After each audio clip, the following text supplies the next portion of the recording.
Welcome to Easy Mathematics by Gaurav Convent School.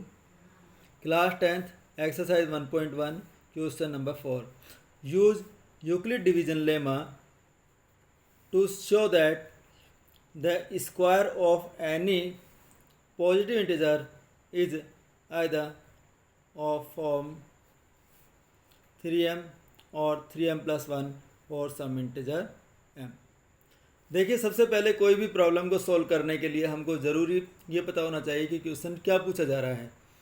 तो इसमें पूछा गया है use Euclid division lemma. Euclid division lemma को यूज करते हुए टू शो दैट, ये दर्शाइए कि square of any positive integers, किसी भी पॉजिटिव इंटेजर का जो स्क्वायर है वो किस फॉर्म में होता है, 3m और 3m प्लस 1 के फॉर्म में होता है। सबसे पहले हमें पता होना चाहिए पॉजिटिव इंटेजर्स कौन कौन से होते हैं। पॉजिटिव इंटेजर्स प्लस 1 से लेके और इनफाइनिट पॉजिटिव नंबर्स होते हैं। लेकिन सबसे पहले हमें ये पता होना चाहिए कि मैथमेटिक्स ओनली 10 डिजिट्स पर डिपेंड करती है, जो कि 0 को हम इंक्लूड कर लें तो 0 से लेके 9 तक वो नंबर हैं। देखिए, मैं जो इसमें NCERT बुक्स की इनके सॉल्यूशंस में जो दिया है वो भी मैं डिटेल समझाऊंगा, उसके साथ साथ कुछ एग्जांपल्स लेते हुए इस प्रॉब्लम को इस प्रकार से समझाऊंगा। कोशिश ये रहेगी कि आप लोगों को बहुत ही इजी वे में ये क्वेश्चन समझ में आ जाए, क्योंकि इसमें काफ़ी बच्चों का हमसे रिक्वेस्ट था कि सर इसका एक वीडियो बनाइए। तो बाय यूक्लिड डिवीजन लेमा, सबसे पहले हम बताते हैं यूक्लिड डिवीजन लेमा क्या है। वो है कि a equal to B Q plus R. जैसे छोटी क्लासेज में बच्चों को समझाया जाता है कि किसी भी डिवीजन को का करेक्शन चेक करने के लिए जो हमको यूज करना होता है वो यूक्लिड डिवीजन लेमा ही होता है, जिसमें a क्या है, डिविडेंड है, b क्या है, डिवाइजर है, q क्यूसेंट और r रिमाइंडर। अब हमें यह भी पता है कि जो इसमें जैसे कि क्वेश्चन में दिया हुआ है कि 3m और 3m प्लस 1 का कोई भी नंबर होना चाहिए। तो यहाँ पर हम क्या करते हैं, डिवाइजर के रूप में b के लिए हम 3 रख देते हैं और r जो रिमाइंडर, जब हमारे पास डिवाइजर 3 होगा तो रिमाइंडर क्या होगा, रिमाइंडर या तो 0 होगा या 0 से बड़ा कोई भी नंबर हो सकता है। लेकिन b जो कि डिवाइजर है उससे रिमाइंडर हमेशा छोटा होता है। 0 के बराबर हो सकता है, 0 से बड़ा हो सकता है, लेकिन रिमाइंडर हमेशा डिवाइजर से छोटा होता है। जिस नंबर के टेबल से हम डिवाइड कर रहे हैं उस नंबर से हमेशा रिमाइंडर छोटा होता है हर स्टेप पर। तो इसीलिए जो रिमाइंडर बनने वाला होगा वो होगा 0, 1 और 2। किसमें, a इक्वल टू, अगर हम कहें कि 3q प्लस r है तो उस पोजीशन में। अगर हम कहें कि a कोई ऐसा नंबर है जो कि किसी नंबर को 3 से मल्टीप्लाई कर दें और रिमाइंडर भी उसके साथ रहे तो इस पोजीशन का कोई नंबर है a। अब देखिए, बच्चों को इसको समझने में काफ़ी मुश्किल का सामना करना होता है कि ए और ये बी क्यू और आर है, क्या करना है हमको, क्या नहीं करना है। तो सबसे पहले इसको इजी वे में समझना है। इजी वे में क्या है कि जैसे कि हम जानते हैं, वी नो दैट, हम जानते हैं एनी नंबर कोई भी नंबर हो, छोटा है बड़ा, नंबर का मतलब ये है कितने भी डिजिट का नंबर हो। नंबर का मतलब है कितनी भी डिजिट का नंबर हो, चाहे वो 5,03,426, किसी भी, कितना भी, मतलब 5 डिजिट, 6 डिजिट, 10 डिजिट, कितना भी नंबर डिजिट का नंबर हो, कोई भी नंबर वो क्या, किस पर डिपेंड करता है, must have a unit digit. उसके एक यूनिट डिजिट ज़रूर ही होती है जो कि 0 से 9 तक होती है। या फिर हम ये कह सकते हैं, या और से दैट हम कह सकते हैं कि the base of math is, कि मैथ का जो बेस है वो किस पर टिका हुआ है, वो 0 1 2 3 4 5 6 7 8 और 9 ओनली 10 डिजिट के बाद पूरी मैथमेटिक्स है, जो कि सब बच्चों को डर लगता है। डर लगने की कोई बात ही नहीं है, 10 ही नंबर की संख्या है, जबकि 26 डिजिट में इंग्लिश की ABCD होती है और इससे कहीं ज़्यादा हिंदी के वर्णमाला में वर्ण होते हैं। तो सबसे आसान मैं तो मानता हूँ मैथमेटिक्स को अगर प्रैक्टिस हो तो यहाँ पर हमको सिर्फ ये नंबर देखने हैं। 0 भी हम इंक्लूड कर लेते हैं, जबकि पॉजिटिव इंटीजर में 1 से ही स्टार्ट होता है, लेकिन हम 0 की क्यों इंक्लूड कर रहे हैं? क्योंकि 1 और 0 10 बनता है, 100 बनता है, इस वजह से 0 को यूनिट डिजिट में हम काम में ले लेते हैं। अब हम यहाँ पर ये मान के चल रहे हैं कि हम यूनिट डिजिट के हिसाब से चेक कर रहे हैं। और यूनिट डिजिट के हिसाब से क्या चेक कर रहे हैं कि हम कहें, पहले हम यहाँ से बताते हैं कि हमने बताया कि भाई 0 1 2 3 4 5 6 7 8 9 ये ऐसे कोई भी नंबर हैं कि जिनका स्क्वायर करें तो वो किस रूप में आ जाए? वो या तो 3 के रूप में शो हो, जैसे कि क्वेश्चन में दिया हुआ है, या तो 3m के रूप में शो हो, या फिर 3m+1 के रूप में शो हो। क्योंकि हमको ये प्रूव करना है। क्या करना है हमको ये प्रूव करना है कि कोई भी नंबर का स्क्वायर, किसी भी पॉजिटिव नंबर का स्क्वायर वो क्या हो, 3m या 3m+1 का होना चाहिए। तो इसके लिए प्रूव के लिए हम कुछ जैसे प्रैक्टिकल्स करते हैं साइंस में, तो उसी प्रकार से कुछ एक प्रैक्टिकल्स कर रहे हैं हम, जो इसमें 0 से और 9 तक के जो बेस नंबर हैं वो सब हम शामिल किए। हमने कहा कि 0 का स्क्वायर करके देखते हैं, पहले हम 0 का स्क्वायर करके देखते हैं, जबकि 0 भी किस रूप का है? ये भी तो 3a = 3q+r के रूप में कह सकते हैं, क्योंकि 0 भी 3 × 0 + 0 के रूप में हम लिख सकते हैं उसको। तो हमने कहा कि 0 का स्क्वायर वो 3 × 0 + 0, मतलब यहाँ पर हमारे पास जहाँ m है 0 और r भी 0 है, तो इसको भी हमने लिख लिया। उसके बाद हमने लिखा 1 का स्क्वायर। अगर हम कहें 1 का स्क्वायर 1 होता है, इसको भी हम किस रूप में लिख सकते हैं? 3m+r के रूप में लिख सकते हैं। तो 3m+r के रूप में लिखा तो 3 × 0, क्योंकि हम पता है 3 × 0 का 0 ही होता है, +1 जो है रिमाइंडर में है। तो इस पोजीशन में इस हमारे पास जो m की वैल्यू आ गई 0 और r की वैल्यू आ गई 1। उसके बाद हमने किया 2 का स्क्वायर। अब 2 का स्क्वायर होता है 4, जिसको हम 3 × 1, जहाँ कि 3 डिवाइजर है, 3 का टेबल 1 बार तो जा रहा है और +1 और रिमाइंडर बच रहा है। तो इसमें हमारे पास m की वैल्यू 1 हो गई और r की वैल्यू भी 1 हो गई। देखिए ध्यान से इस बार समझिएगा कि किस प्रकार से समझाया गया। और 3 स्क्वायर, फिर हमने चौथे नंबर पर लिया 3 स्क्वायर। 3 स्क्वायर होता है 9 और 9 होता है 3 × 3। जो ये 3 बार बार आ रहा है डिवाइजर है, हम इसको उससे डिवाइड कर रहे हैं। और जो ये नंबर आ रहे हैं 0 1 3 ये हमारे पास क्या क्वोशेंट है। तो 3 का टेबल 3 बार गया तो रिमाइंडर तो 0 बच गया। तो यहाँ पर जो हमारे पास m का रूप फॉर्म का जो फॉर्म हो गए वो हमारे पास हो गया 3, मतलब हमने कहा क्वोशेंट 3 रहा और रिमाइंडर 0। आप 4 का स्क्वायर भी किया हमने तो 16, और 16 भी 3 × 5 होता है, मतलब 3 से डिवाइड करें तो 5 टाइम्स 5 पर जाएगा और 1 रिमाइंडर आएगा। तो m की वैल्यू मतलब जो क्वोशेंट है 5 हो गया और रिमाइंडर 1 हो गया। ऐसे 5 स्क्वायर को किया, 5 स्क्वायर 25 होता है, जो कि 3 का टेबल 8 बार गया तो फिर 1 रिमाइंडर हो गया। तो यहाँ m 8 हो गया, 1 रिमाइंडर आ गया। 6 स्क्वायर किया 36, 3 का टेबल 12 टाइम्स गया और 0 रिमाइंडर, तो m 12 हो गया और 0 r हो गया।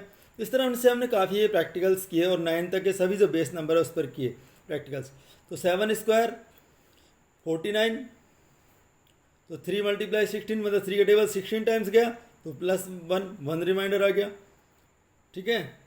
8 स्क्वायर 64, 3 का टेबल 21 टाइम्स गया और 1 रिमाइंडर हो गया।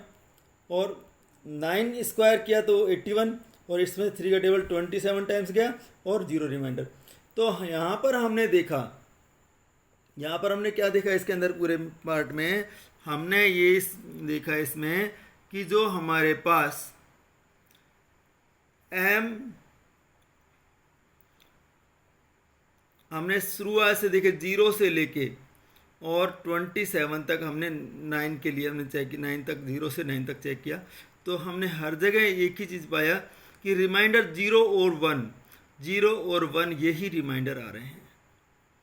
तो जहाँ पर तो हम किस फॉर्म में लिखेंगे, हम इसको इसी फॉर्म में लिख सकते हैं, क्योंकि 3m प्लस r है। तो यदि 3m प्लस r, यदि r की वैल्यू 0 है तो ऐसी पोजीशन में 3m लिखेंगे, और r की वैल्यू अगर 1 है तो 3m प्लस 1 लिखेंगे। ठीक है। अब इनमें क्वेश्चन में ये भी बताया गया था कि कोई नंबर किस फॉर्म का होना चाहिए। इस क्वेश्चन के हिंट में भी दिया हुआ है, बुक के वाले हिंट में भी, कि कोई नंबर किस रूप का होना चाहिए जिसका स्क्वायर।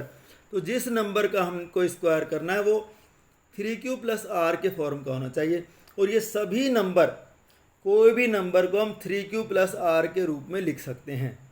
जैसे हमने 0 को भी लिख रखा है, 1 को भी लिखा है, 2 के लिए भी लिखा हुआ है कि 2 भी किस फॉर्म में 3q प्लस r के रूप में होता है। 3 का टेबल 0 बार जा रहा है और 2 रिमाइंडर बच रहा है। लेकिन यहाँ पर तो हमने कहा कि r की वैल्यू 0, 1, 2 आ रही है इसमें, तो 3q प्लस r में तो r की वैल्यू 0, 1 और 2 तीनों वैल्यू आ रही है।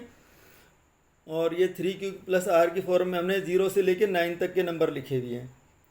ठीक है, जिसमें रिमाइंडर 0, 1 और 2 तीनों आ रहे हुए हैं। लेकिन इनका स्क्वायर किया जब इन नंबर्स का, तो हमारे पास रिमाइंडर 0 और 1 ही आए, जबकि क्वोशेंट में अलग अलग नंबर हमारे पास प्रूव हुए हैं।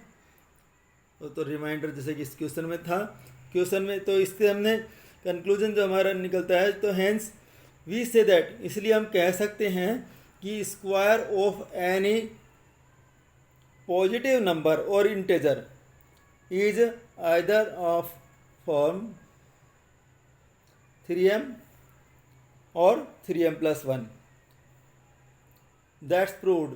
और ये हम इस तरह भी सिद्ध कर सकते हैं, लेकिन जो कि इसके हिसाब से भी हमें समझ में आता है। लेकिन इसके साथ साथ जैसा कि NCERT सॉल्यूशंस में है, तो उसमें जो दिया हुआ है, इसमें इतना कुछ समझाने की बजाय एक थोड़ा सा सॉल्यूशन दिया हुआ है जो कि हम इसमें चेक कर सकते हैं। और वो सॉल्यूशन क्या है, वो कुछ इस प्रकार से दिया हुआ है। उसमें ये लिखा हुआ है कि इफ़, देखिए इसको समझने के बाद अगर आपको ये सही से समझ में आ जाता है कि हमने बताया है कि मैथमेटिक्स हमेशा 0 से 9 पर डिपेंड करती है, बस 0 से 9 10 डिजिट से पूरी मैथ तैयार होती है। लेकिन यहाँ पर ये तो हमने बताया किस बेस पे, यहाँ पर हमने बताया है आपको न्यूमेरल्स के बेस पे, और यहाँ पर हम बता रहे हैं आपको अलजेब्रा के बेस पे। अलजेब्रा के बेस पे भी क्वेश्चन वही है, सिर्फ क्या होगा कि अलजेब्रा के बेस में फार्मूला पुट हो जाता है और न्यूमेरल्स बेस में उसका बेस पुट करके हमने समझाया इसी को। क्वेश्चन वही है, सॉल्यूशन करने के तरीके आप लोगों को दो बताए जा रहे हैं डबल। एक तो सिंगल जो कि बेस उसमें दिया, बेस का फार्मूला मैंने अपने पास से दिया है, और जो ये अलजेब्रिक फार्मूला है ये बुक में लिखा हुआ है या सॉल्यूशन में लिखा हुआ है। अलजेब्रिक जो फार्मूला है वो ये है कि हमने बताया कि x1 3q प्लस 0 के फॉर्म में है। अगर कोई नंबर 3q प्लस 0 के फॉर्म में है तो उसका स्क्वायर कर देंगे। तो हमने x1 का स्क्वायर किया तो 3q प्लस 0 का भी स्क्वायर होगा, और जब 3q प्लस 0 का मतलब 3q का स्क्वायर, और जब 3q का स्क्वायर करेंगे हम तो 3q का स्क्वायर क्या होता है 9q स्क्वायर, और 9q स्क्वायर में जब हम 3 से डिवाइड करेंगे तो हमारे पास क्या बच जाएगा 3q स्क्वायर बच जाएगा, और 3q स्क्वायर वो है हमारे पास 3m के फॉर्म में। हम कह सकते हैं कि ये नंबर किस फॉर्म में है 3 मल्टीप्लाई 3m की फॉर्म में है। अब है इसी का सेकंड हमने लिया, क्योंकि हमें पता है कि कोई नंबर अगर 3q की फॉर्म में होगा तो 3q प्लस r, तो r हमारे पास 3 ही हो सकते हैं, 0, 1 और 2 हो सकते हैं। अब x2 में हम कहेंगे x2 में कि अगर हमारे पास x2 equal to 3q plus 1 है तो x2 का भी स्क्वायर कर लेंगे और 3q प्लस 1 का भी स्क्वायर करेंगे। तो x2 square equal to 3q plus 1 का होल स्क्वायर करेंगे तो a plus B whole square के फार्मूले से 3q का स्क्वायर मतलब 9q स्क्वायर बन जाएगा प्लस 6q प्लस 1, क्योंकि फार्मूला लेगा इसमें A plus B whole square equal to A square plus 2ab plus B square. तो बी स्क्वायर के जो है वर्ग कौन सा है, 1 का स्क्वायर 1 होता है। तो हमारे पास बन गया 9q square plus 6q plus 1। अब इसमें जो 9q स्क्वायर प्लस 6q है, 9q स्क्वायर प्लस 6q जो ये है, तो इसमें हम 3 से डिवाइड कर सकते हैं। तो जब हम इसको 3 से डिवाइड कर सकते हैं तो हम कॉमन ले लेंगे 3, इसके लिए 9q स्क्वायर प्लस 6q के लिए, और प्लस 1 जो अलग रख लेंगे ब्रैकेट से बाहर। तो हम कहेंगे कि 3 multiply 3q square plus 2q। अब 3q स्क्वायर प्लस 2q को हम क्या लिखेंगे, m लिख देंगे। हम कहेंगे कि m जो है 3q स्क्वायर प्लस 2q के लिए हमने m पुट कर दिया, तो हमारे पास ये किसके रूप फार्मूले का हो गया, 3m प्लस 1 के फॉर्म का हो गया। अब हमने कहा कि x3 मतलब तीसरे नंबर का जिसमें रिमाइंडर 2 बचा हुआ है। पहले वाले में रिमाइंडर क्या था, 0 था। दूसरे बार में उन्होंने बताया कि रिमाइंडर अगर 1 है, और तीसरे बार में बताया अगर हमारे पास रिमाइंडर 2 है। तो ऐसे में x3 का स्क्वायर करेंगे तो 3q प्लस 2 का भी होल स्क्वायर करना पड़ेगा। तो 3q प्लस 2 का होल स्क्वायर का बनेगा a प्लस बी के होल स्क्वायर के फार्मूले से 9q square plus 12q plus 4। अब यहाँ पर ये देखने वाली बात है कि जो 4 है ना, वो 3 प्लस 1 होता है। 4 क्या होता है, 3 प्लस 1 होता है। तो इसका 3 को जो है वो 9q square plus 12q plus 3 इस तरह से रख देंगे, और बाकी 1 को अलग कर देंगे।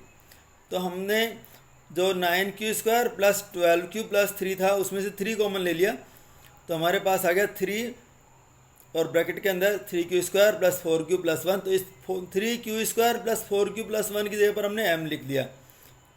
तो हमारे पास जो फॉर्म तैयार हुआ, ये किस फॉर्म का हुआ, ये नंबर, ये हमारे पास हुआ 3m प्लस 1 के फॉर्म का। तो इस प्रकार से हम कह सकते हैं कि so that our conclusion is, वो हम यही कह सकते हैं, जैसे इसमें हमने हेंस लिख दिया था, उसमें हमने आवर कंक्लूजन लिख दिया, या we say that square of any positive number और integer is either of form 3m और 3m plus 1, that's proved. Thank you.